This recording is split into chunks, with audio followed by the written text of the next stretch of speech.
मेरे स्टूडेंट बोल रहे थे कि सर इकोनॉमिक्स के नहीं लेकर आ रहे हैं आप, इकोनॉमिक्स लेकर आइए, क्योंकि बहुत सारे चीजें हैं इकोनॉमिक्स में, बहुत कम कंटेंट है और उनको मालूम है कि सर बेहतर पढ़ाते हैं, तो आपके लिए बच्चे समर्पित है।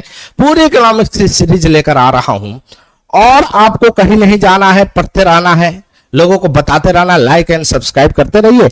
हम इकोनॉमिक्स देखेंगे कैसे, अभी तो इंट्रोडक्शन पार्ट है, पूरी की पूरी सीरीज है। हम मुद्रास्फीति को देखेंगे, बैंकिंग के रेगुलेशन को देखेंगे, नेशनल इनकम क्या होता है, जीडीपी क्या होता है, सारे चीजें एक साथ एक जगह पे आपको देखने को मिलेगा।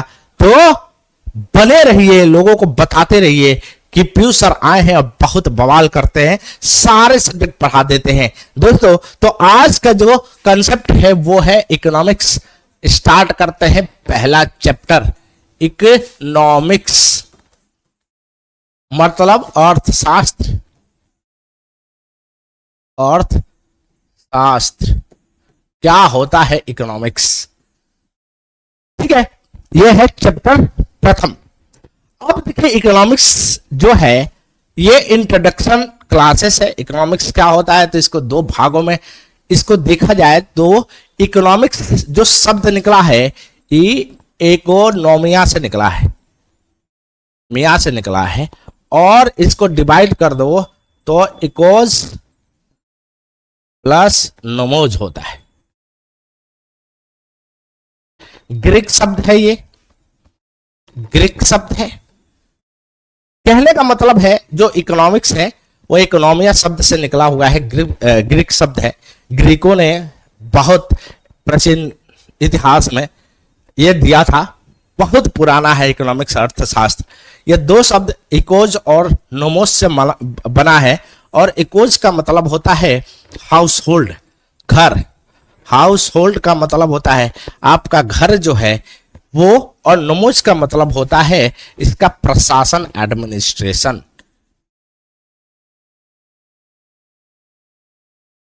मतलब जो शुरुआती दौर में इकोनॉमिक्स की बात करें तो ये इकोनॉमिक्स जो घर का प्रशासन था उसके लिए बना था कि घर में एक्सपेंडिचर कैसे किया जाए, कमाया क्या कैसे जाए, उसको कैसे मैनेज किया जाए, किसको मैनेज करना है, पैसों को कैसे मैनेज किया।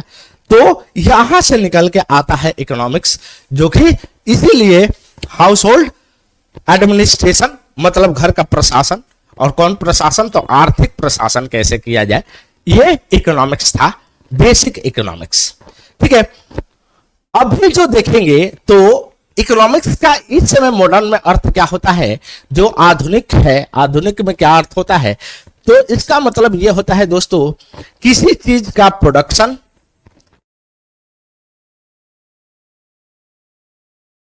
हो या उसको डिस्ट्रीब्यूशन किया जाए और कंजप्शन।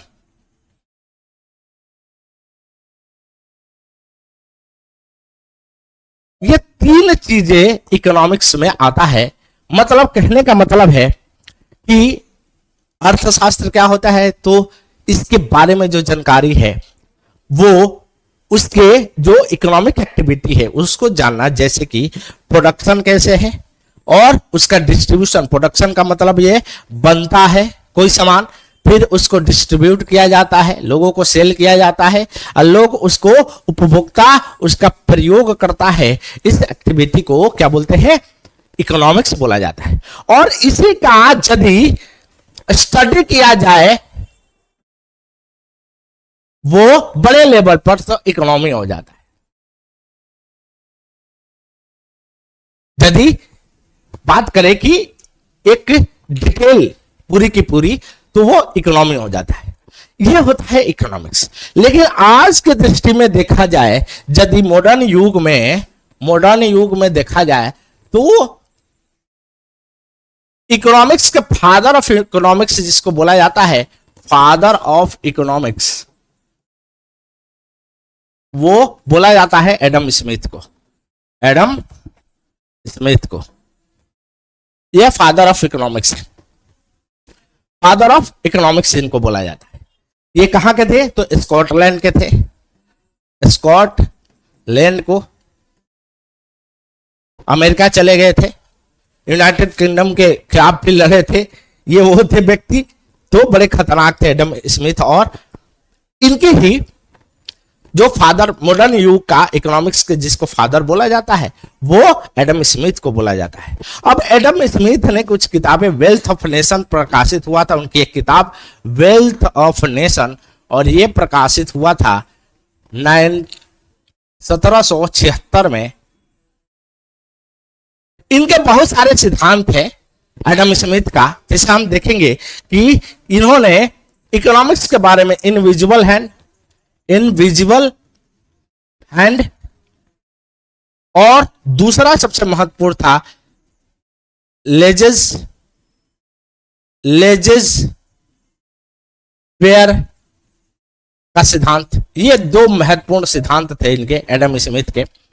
इनविजिबल हैंड का सिद्धांत ये कहता है कि भाई आपको हर इंडिविजुअल अपने बारे में सोचे और अपनी तरक्की के बारे में सोचे।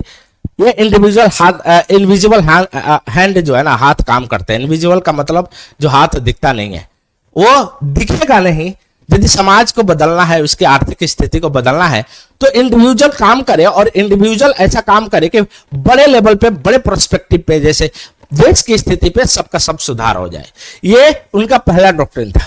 और दूसरा था लेजिस फेयर का सिद्धांत, और ये कहता है कि भाई गवर्नमेंट का काम नहीं है, गवर्नमेंट इंटरफेयर ना करे, सरकार जो है वो इंटरफेयर ना करे। किसमें? इकोनॉमी में, मतलब प्रोडक्शन में, डिस्ट्रीब्यूशन में, इस पर कंट्रोल ना करे सरकार। सरकार को मिनिमम, जितना हो सके मिनिमम इंटरफेयर होना चाहिए। ये लेजिस फेयर का सिद्धांत था, और वेल्थ ऑफ नेशन से जाने जाते हैं। ये एडम स्मिथ की कहानी है दोस्तों। अब देखिए, यदि इकोनॉमी को बांटा जाए, इकोनॉमी को बांट दिया जाए, इकोनॉमिक्स को बांट दिया जाए, तो इकोनॉमिक्स दो भागों में बांटा जा सकता है। एक होता है माइक्रो इकोनॉमिक्स, और दूसरा होता है मैक्रो इकोनॉमिक्स।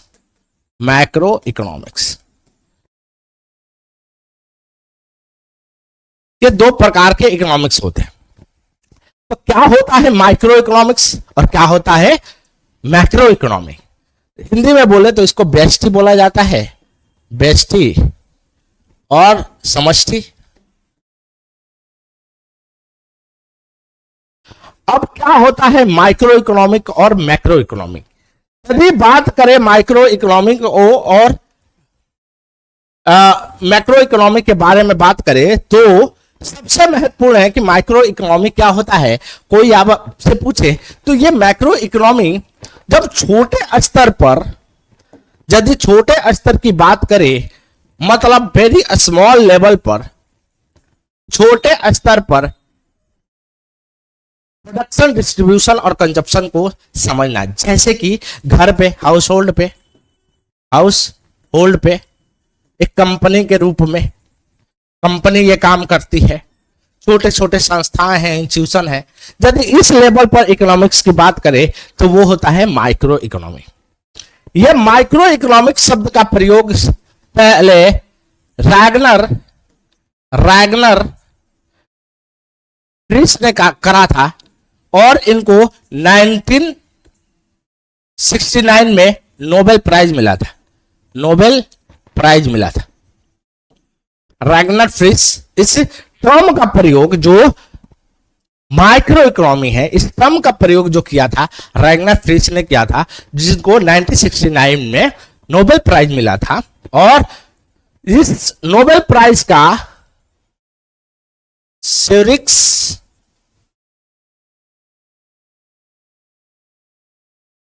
रिक्स बैंक प्राइज बोला जाता है।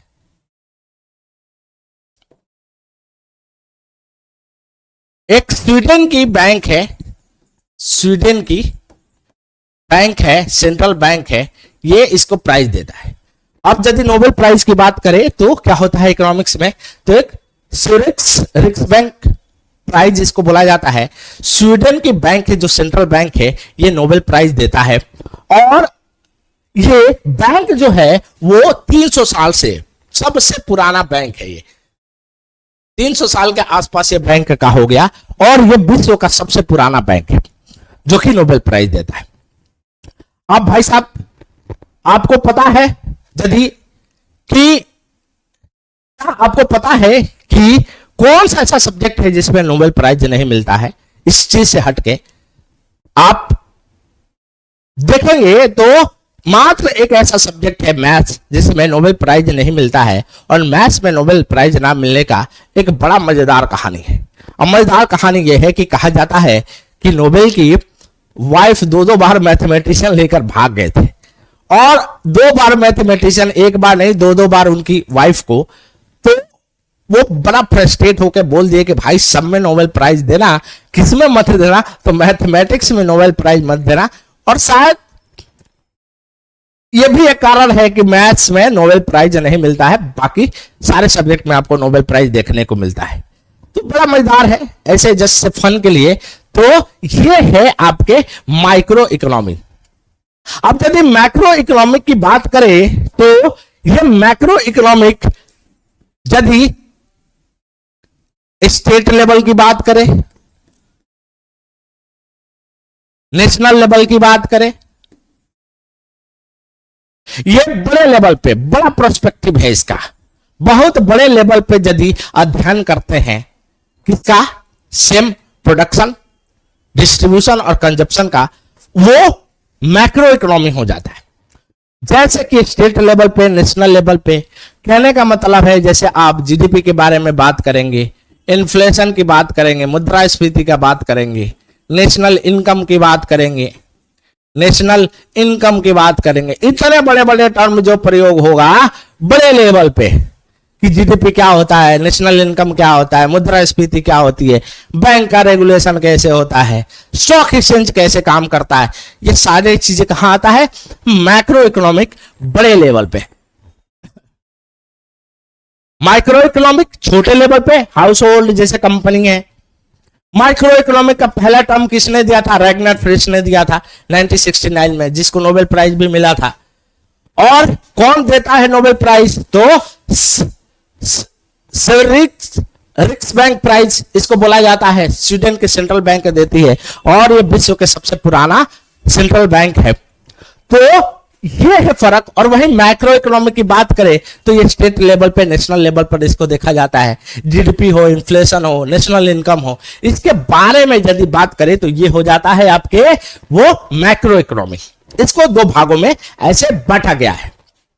अब देखो आगे कुछ चीजें, कुछ टर्म है। इकोनॉमी की बात करें तो इकोनॉमी का मतलब क्या होता है कि यदि इसकी डिटेल स्टडी किया जाए तो वो इकोनॉमी हो जाता है। और ये कितने प्रकार का होता है बेटा, तो 3 प्रकार का। एक होता है कैपिटलिस्ट, दूसरा होता है आपके वो सोशलिस्ट, और तीसरा होता है मिक्स इकोनॉमी, मिक्स्ड इकोनॉमी। ये 3 प्रकार के इकोनॉमी हमें देखने को मिलता है।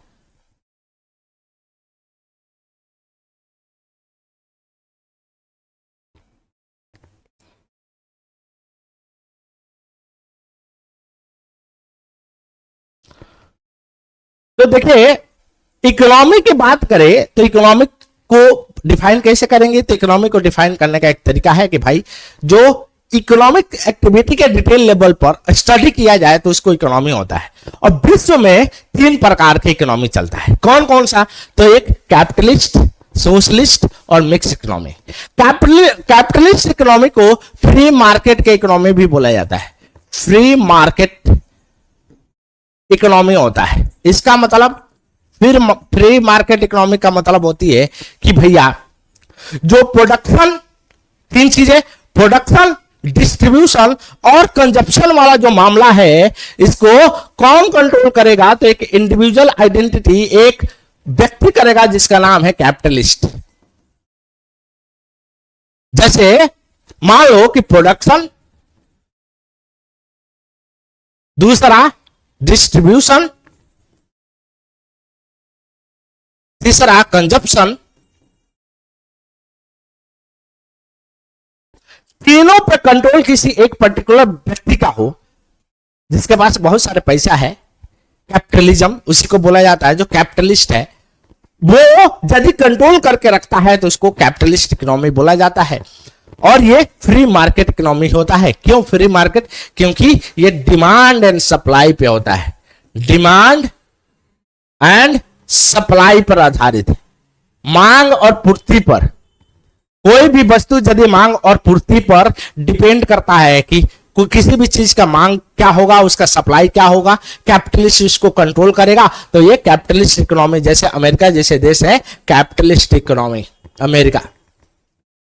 वहीं दूसरा देखा जाए तो एक होता है सोशलिस्ट टाइप की इकोनॉमी, समाजवाद, अर्थव्यवस्था। अब जो समाजवाद अर्थव्यवस्था क्या होती है, तो समाजवाद अर्थव्यवस्था का मतलब होता है जिसपे गवर्नमेंट का कंट्रोल, गवर्नमेंट कंट्रोल कर रही है, सरकार। मतलब कौन सी चीज पे? तो सेम प्रोडक्शन, डिस्ट्रीब्यूशन और कंजप्शन, बनाना, उसको डिस्ट्रीब्यूट करना और किसको देना है, ये यदि करता है गवर्नमेंट। और ये मार्क्सिज्म के कंसेप्ट पर आधारित है सोशलिस्ट इकोनॉमी, जो गवर्नमेंट कंट्रोल करके 100% गवर्नमेंट कंट्रोल करके रखती है। इसको हम देखेंगे, जैसे देखा जाए तो नॉर्थ अमेरिका है, नॉर्थ आपके क्या बोला जाता है भाई, कोरिया, नॉर्थ कोरिया है, ये पूरी की पूरी सोशलिस्ट है, गवर्नमेंट ही कंट्रोल करके रखती है। तो नॉर्थ कोरिया को हम सोशलिस्ट इकोनॉमी पूरी तरह बोल सकते हैं। वही तीसरा सबसे महत्वपूर्ण है मिक्स इकोनॉमी, जो भारत जैसे देश इसको लागू करता है। इसका मतलब ये होता है कि इकोनॉमिक जो अर्थव्यवस्था है वो गवर्नमेंट आधा और आधा प्राइवेट कैपिटलिस्ट जो है वो दोनों मिलकर कंट्रोल करते हैं। इसको मिक्स इकोनॉमी बोला जाता है।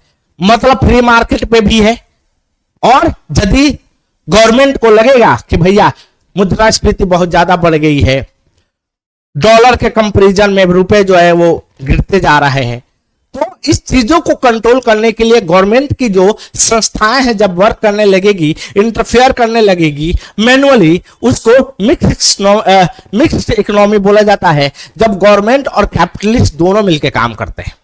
यह होता है इकोनॉमिक का कंसेप्ट। तो इकोनॉमिक कितने भाग में बटा हुआ है? तो कोई पूछेगा तो बोला सर ये 3 प्रकार के है इकोनॉमिक्स, एक कैपिटलिस्ट है, दूसरा है एक पूंजीवाद है, दूसरा सामाजिक सोशलिस्ट है, तीसरा मिक्स इकोनॉमी है। समाजवाद कैपिटलिस्ट क्या होता है? तो कैपिटलिस्ट का मतलब होता है जहां पर केवल कैपिटलिस्ट जो कैपिटलिज्म है, वो पूंजीवाद जो है वो प्रबल होगा। मतलब जो जितने भी पैसे वाले रिच पर्सन हैं उनके कंट्रोल में होगा क्या? प्रोडक्शन, डिस्ट्रीब्यूशन और कंजप्शन। वही जो सरकार के कंट्रोल में होगा उसे सोशलिस्ट बोला जाएगा, और मिक्स इकोनॉमी उसको बोला जाएगा जो दोनों मिलके ये काम कर रहे हैं। आगे देखिए, अब कुछ टर्म है, और वो टर्म क्या है? तो एक है इकोनॉमिक ग्रोथ। इकोनॉमिक ग्रोथ क्या होता है बेटा? और दूसरा है इकोनॉमिक डेवलपमेंट। इकोनॉमिक डेवलपमेंट छोटे छोटे चीज है, इसको बड़ा समझना बहुत जरूरी है। इकोनॉमिक ग्रोथ क्या होता है? इकोनॉमिक डेवलपमेंट आर्थिक वृद्धि, ये आर्थिक वृद्धि है, आर्थिक वृद्धि है, वृद्धि है, और ये विकास है, आर्थिक विकास है। क्या होता है आर्थिक वृद्धि और आर्थिक विकास?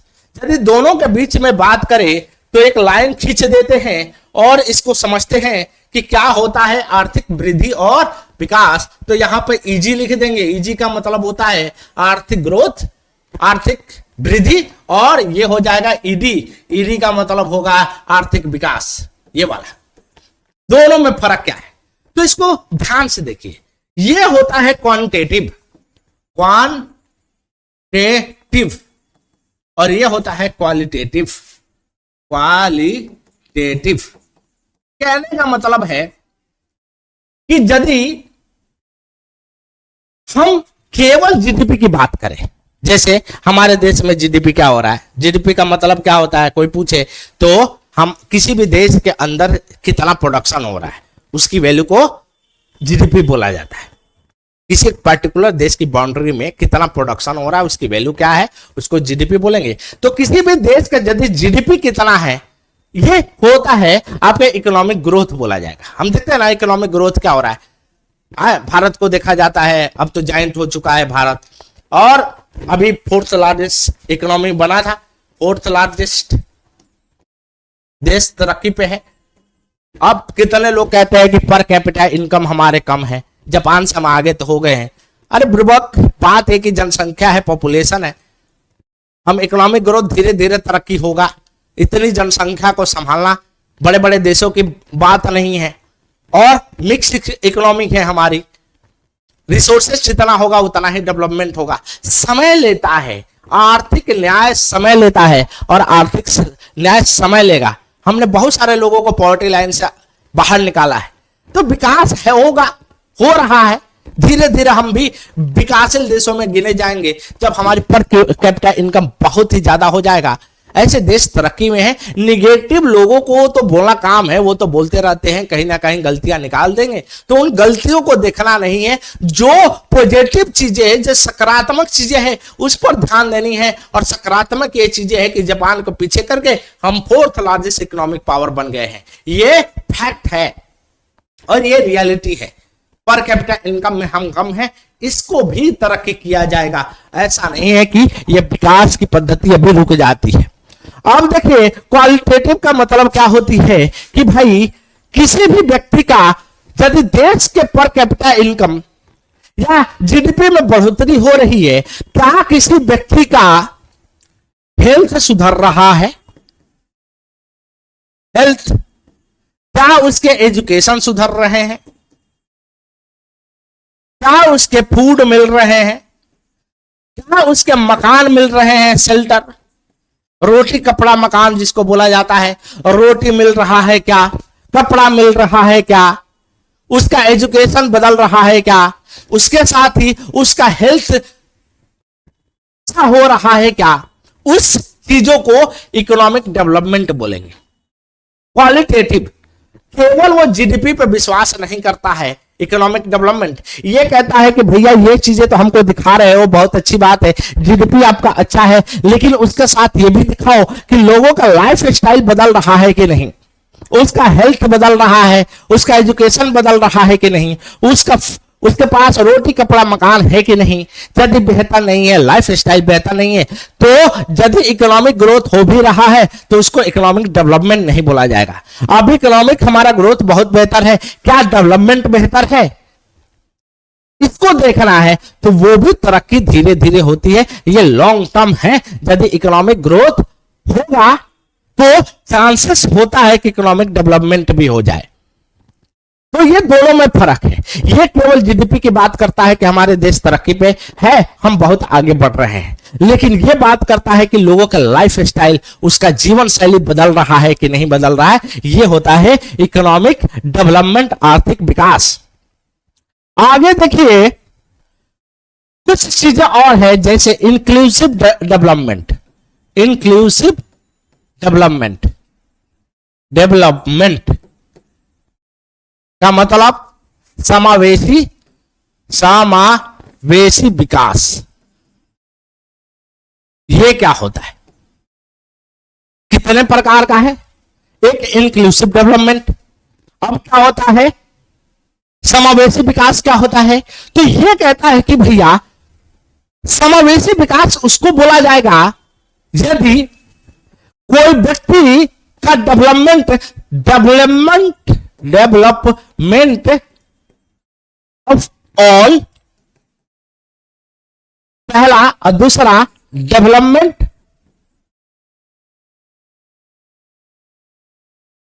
In all aspect. दो चीजें में क्या कहता है कि इंक्लूसिव डेवलपमेंट का मतलब यह होगा कि सबका विकास हो रहा है, साथ में हर चीज में विकास हो रहा है, एजुकेशन सिस्टम बेहतर हो रहा है, हेल्थ बेहतर हो रहा है, रोटी कपड़ा मकान सबको मिल रही है, इन दोनों में यदि बेहतरी होता है, सबका विकास और हर चीज में विकास को इंक्लूसिव डेवलपमेंट बोला जाता है, समावेशी विकास बोला जाता है। देखा जाए तो एक कहता है अंत्योदय की बात करता है, अंत्योदय, और दूसरा सर्वोदय की बात करता है। अंत्योदय है कि सबका विकास हो और सर्वोदय है कि हर चीज में विकास हो। भाई इसको इंक्लूसिव डेवलपमेंट, समावेशी विकास बोला जाता है। यदि किसी देश में ऐसा विकास हो रहा है कि उसका जीडीपी भी अच्छा हो रहा है, साथ में हर लोग पॉवर्टी लाइन से बाहर निकल रहे हैं, उनका लाइफ स्टाइल चेंज हो रहा है, उनका एजुकेशन सिस्टम चेंज हो रहा है, उनका हेल्थ चेंज हो रहा है, यदि ऐसा विकास होगा तो उस विकास को इंक्लूसिव डेवलपमेंट, समावेशी विकास बोला जाता है। आगे देखिए, इसके अलावा एक और डेवलपमेंट है जिसको सस्टेनेबल डेवलपमेंट बोला जाता है, सस्टेनेबल डेवलपमेंट बोला जाता है। अब सस्टेनेबल डेवलपमेंट क्या होता है? सतत विकास। सतत विकास क्या होता है? सतत विकास क्या होता है? तो बेटा सतत विकास होता है, सतत विकास क्या होती है? सस्टेनेबल डेवलपमेंट की बात करें, सस्टेनेबल गोल भी है यूएनओ का, ये कहता है कि भाई विकास ऐसा हो कि देश का भी विकास हो, जीडीपी भी अच्छा हो, लोगों का भी विकास हो, सबका लाइफ स्टाइल बदले, और उसके साथ आप रिसोर्सेस का एक्सप्लॉयटेशन, जो शोषण कर रहे हैं, वो अपने तक सीमित ना रखे, जितना जरूरत है उतना ही रिसोर्सेस का प्रयोग करें अपनी डेवलपमेंट में, अपने विकास में, और उस रिसोर्सेस को फ्यूचर जनरेशन के लिए, भविष्य के लोगों को भी छोड़ दे, उसको सतत विकास बोला जाता है। कहने का मतलब है कि इसमें जो रिसोर्सेस यूज होगा बेटा, रिसोर्सेस जैसे कोयला हो, आयरन हो, सारी चीजें आप ही ना सारी चीजों का प्रयोग कर ले, कंजप्शन कर ले, इसको इतना ही कंजप्शन करे कि आपका विकास ठीक हो जाए, और साथ में आप फ्यूचर जनरेशन के लिए रखे, एनवायरमेंट को देखते हुए विकास करे कि आपका एनवायरमेंट सही है कि नहीं। ऐसा पता चला कि आप विकास तो करते जा रहे हैं, इंडस्ट्रियलाइजेशन बढ़ती जा रही है, इंडस्ट्री आप बढ़ाते जा रहे हैं, लेकिन जब मामला आए कि एनवायरमेंट ही खराब है, जैसे दिल्ली में धुआं ही धुआं हो जाता है, हालत सांसें फूलने लगती है, तो पॉल्यूशन इतना बढ़ जाता है, वो विकास नहीं है। एनवायरमेंट को देखते ही विकास ऐसा करना चाहिए, विकास तो होना ही चाहिए, इंफ्रास्ट्रक्चर का डेवलपमेंट होना ही चाहिए, लेकिन विकास कैसा होना चाहिए? तो सस्टेनेबल डेवलपमेंट होना चाहिए, सतत विकास होना चाहिए, और ऐसा विकास कि डेवलपमेंट फ्यूचर जनरेशन के लिए भी रिसोर्सेस को रखा जाए। एनवायरमेंट को देखते हुए, पर्यावरण को देखते हुए विकास होना चाहिए। आपको पर्यावरण पर कोई इफेक्ट नहीं होना चाहिए। आप जंगलों को काट काट के विकास करना, ये सही विकास नहीं है, सतत विकास नहीं है, ये सस्टेनेबल डेवलपमेंट नहीं है। तो सस्टेनेबल डेवलपमेंट का मतलब होता है कि तरक्की सबका हो, हर एस्पेक्ट पे हो, साथ में एनवायरमेंट को और फ्यूचर के लोगों के लिए रिसोर्सेस हमें छोड़कर जाना है। ये हमारा ड्यूटी है, ये हमारा दायित्व है। तो ये है इंट्रोडक्शन पार्ट था इकोनॉमिक्स का। अगला पार्ट जो हम मुद्रास्फीति पढ़ेंगे, मुद्रास्फीति को देखेंगे कि मुद्रास्फीति होता क्या है, उसके क्या कैटेगराइजेशन है, कैसे इंपैक्ट करता है हमारे इकोनॉमी में। तो ये पहला चैप्टर इंट्रोडक्शन था किसका? इकोनॉमिक्स का। और बच्चे तो खुश हो जाएंगे हमारे, क्योंकि इनको लग जाएगा कि सर अब इकोनॉमिक्स के सीरीज लेकर आए हैं तो निपटा कर ही छोड़ेंगे। लाइक एंड सब्सक्राइब करते रहिए, लोगों को बताते रहिए। जय हिंद, जय भारत, थैंक यू।